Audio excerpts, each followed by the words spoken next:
이재명 후보가 일찌감치 문재인 정부와 차별화 행보를 보이고 있습니다. 화면 바로 만나보겠습니다. 하루에 다르게 오르는 집값이 결혼과 출산, 직장을 포기하게 했습니다. 그러나 이재명 정부에서는 이런 일이 다시는 발생하지 않을 것입니다. 청년들이 희망을 잃게 된 데 대해서는 우리 더불어민주당과 집권 세력의 책임이 없다고 할 수 없기 때문에 우리는 정말로 그들이 느끼는 고통에 대해서 공감하고 들어주려는 노력이라도 절실하게 했는지에 대해서 저 자신이 사실은 최근에 좀 깊이 좀 반성되고 좀 아팠다. 문재인 정부와의 차별화. 그런데 어제 이재명 후보뿐 아니라 오늘 민주당 윤호중 원내대표까지 나서서 한 목소리로 홍남기 부총리에게 직격탄을 날렸습니다. 그러니까 남은 예산을 이재명 표 예산으로 늘려야 된다. 남은 세금을 이재명 표 예산으로 써야 된다. 이런 얘기인데요. 화면을 보겠습니다. 과거 행정고시 볼 때 경제학 책에서 배운 거 말고 좀 현장에서 좀 직접 체감을 해보시면 거의 만행에 가까운 예산 편성을 하지 않으셨을 것 같습니다. 따뜻한 안방이 아니라 찬바람 부는 이 바깥에 직접 체감을 좀 해보시라 다시 한번 권하고 싶습니다. 기재부가 10%가 넘는 15%에 가까운 세수 총액에 이 15% 정도를 지금 틀리고 있는 거거든요. 이런 것에 대해서는 반드시 책임을 져야 되고 세수 초과분이 그 차이가 커서요. 의도가 있었다면 그 일테면 국정조사라도 해야 될 그런 사안이 아닌가 싶습니다. 집권 여당의 원내대표가 정부의 부총리에게 한 발언치고는 좀 세기 때문에 제가 한번 읽어볼게요. 기재부가 더 거친 세금을 좀 뭔가 축소하는 의도라면 국정조사감이다. 이렇게 얘기를 오늘 했습니다. 여야가 최근에 바뀌었는 모양입니다. 저렇게 여당의 대표, 원내대표와 후보가 저렇게 홍남기 부총리를 공격하는 걸 보니까 저 야당이 할 수 있는 저런 건데 참 저는 이런 면에서 보면 얼마 전에 이 홍남기 부총리가 무슨 만행을 저질렀다고 이렇게 이재명 후보가 이야기를 했는데요.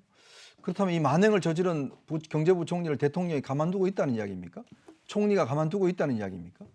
말이 안 되는 이야기죠. 아니 홍남기 부총리가 만행을 저질렀다 한다면 사실 이거는 뭐 어떤 면에서 보면 바로 경질을 해야 될 사안 아니겠습니까? 더군다나 지난번 이 홍남기 부총리가 같은 경우에 별명이 홍두삼이라고 그러지 않습니까? 처음에는 반대하는 척하다가 결국은 다 들어줬지 않습니까? 지금 9번의 여당의 요구를 다 들어줬습니다. 자, 근데 이번에 또 10번째 요구를 하는 거예요. 자, 이번에 지금 빨리 돈 내놔라 이야기를 하는 것인데 아니 이 경제부총리라는 분이 무슨 출납 직원도 아니지 않습니까? 한 나라의 경제를 지금 통할하는 분입니다. 자, 그런 분한테 예산을 만행을 하고 있다? 돈을 안 쓰고 있다? 지금 홍남기 부총리가 지금 돈을 막 잔뜩 쌓아놓고 전부 다 안 쓰고 있는 그런 사람입니까? 아니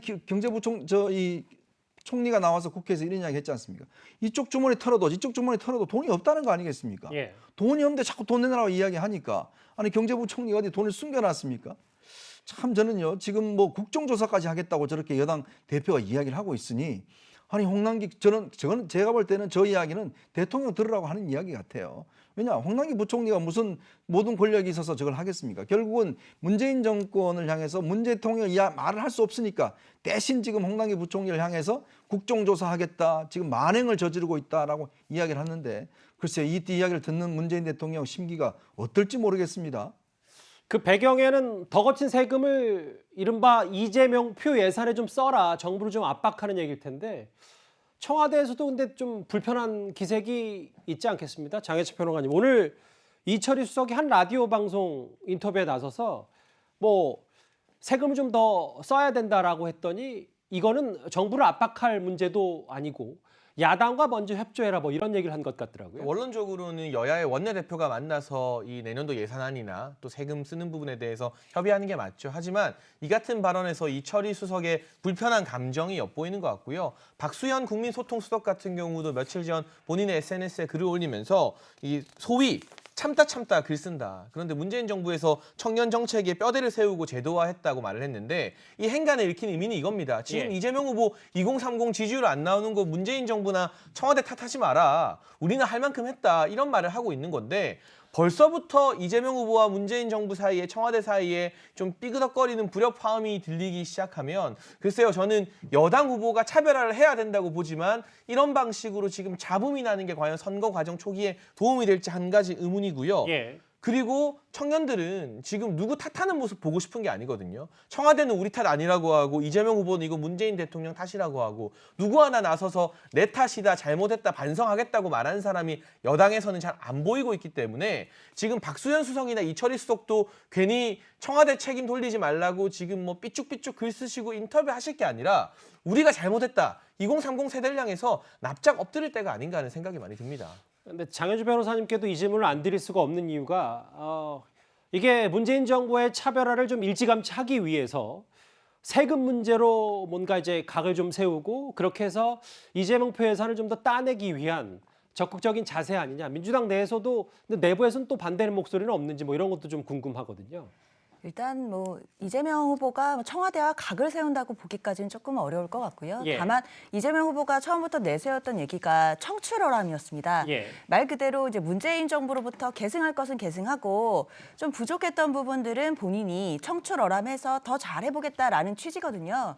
사실 그렇다면은 이게 뭐 각을 세운다, 뭐 갈등이 있다 이렇게 보실 건 아니고 예. 다만 이제 홍남기 부총리 같은 경우에는 이제 정부의 또 어떤 부총리로서 그 이제 기획재정부의 또 부총리로서 본인이 해야 될 역할이 있는 거고 또 이제 정치인들은 또 정치를 또 살아있는 생물이기 때문에 그 당시의 민심을 반영해서 또 유동적으로 얘기할 것들이 있는 거고 이런 과정에서 부딪히는 부분은 또 뒤집어 본다면 굉장히 민주적인 거거든요. 만약에 이게 민주적이지 않다면 여당의 기재부는 여당의 유력한 후보의 얘기들을 따라올 수밖에 없을 텐데 그러지 않고 안 되는 건 안 되고 또 되는 거는 또 이게 왜 안 되는지 서로 논의해 볼 수 있다는 것 자체는 그 자체로 좀 건강한 또 정책에 관한 또 토론이나 협의가 될 수 있는 거기 때문에 그런 면에서도 살펴볼 수 있을 것 같습니다. 알겠습니다. 일단 뭐 집권 여당의 원내대표가 경제부총리를 향해서 국정조사 언급까지 했기 때문에요. 파장은 뭐 작지 않습니다. 결국 이렇게 이른 시간에 이재명 선대위를 바꿔야 한다는 내부 목소리까지 민주당 내에선 있는 것 같은데요. 저희가 영상을 만나보겠습니다.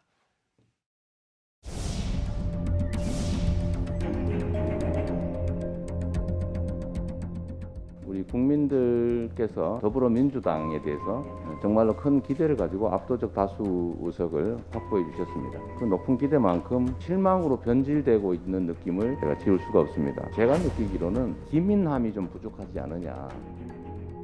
고쳐 쓰자 민주당, 정신 차려 민주당, 깨어나라 민주당, 민주당 쇄신, 정치개혁의 필요성에 공감하며 쏟아진 반응들입니다. 국민은 민주당이 비대하고 느리고 현장성을 잃었다는 차가운 평가를 하고 계십니다.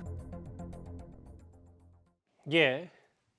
그래서 나오는 이름 석자가 있습니다. 화면 바로 만나보겠습니다. 김종인 이름이 많이 왔다 갔다 하는데 그러면 민주당에도 그런 그립이 센 인물이 누가 있느냐. 이모 전 대표가 아니겠느냐. 지금 상태로는 본인이 어떤 출전할 명분이라든가 이런 게 조금 덜 성숙돼 있기 때문에 그런 부분이 성숙되면 이모 전 대표께서 당연히 출전하지 않을까. 국민의힘에 김종인 전 비대위원장이 있다면 민주당인 이모 전 대표가 있다라는 게 정청래 의원 얘기 같은데 실제로 지금 초반 레이스에서 다소 좀 밀리면 이해찬 전 대표 조기 등판하는 거 아니냐라면 또 이 두 사람의 전쟁 아니냐 벌써 이런 예측까지 나오고 있거든요. 그렇죠. 근데 저 이제 표에 나오지만 88년 총선 같은 경우는 직접적으로 경쟁자였어요. 예.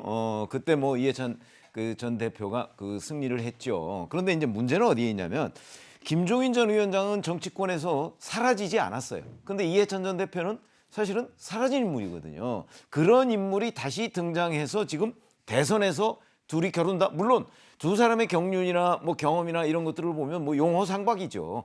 저 두 사람의 싸움이 아니에요. 근데 내년 3월 9일 대선은 결국은 이재명 후보와 윤석열 후보의 싸움이거든요. 그렇기 때문에 대선은 특히 후보가 갖고 있는 비중이라는 것이 정말 한 90% 정도 된다고 저는 봅니다. 총선과는 다르다. 총선과는 완전히 다른 것이죠.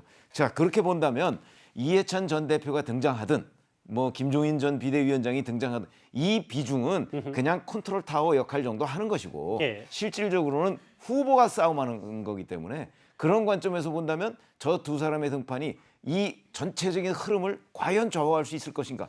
저는 매우 부정적으로 봅니다. 알겠습니다. 킹메이커에 대해서 그리 높은 평가를 하진 않나요? 대선이다 보니까. 아니 그러면 결국은 후보가 제일 중요하다 이 얘기입니다. 알겠습니다. 민주당 내부에서 일각에서 나온 이해찬 전 대표 등판론 얘기까지 만나봤습니다. 이 소식은 여기까지고요. 다음 주제 여전히 논란이 식지 않고 있는 이 얘기로 넘어가 보도록 하겠습니다.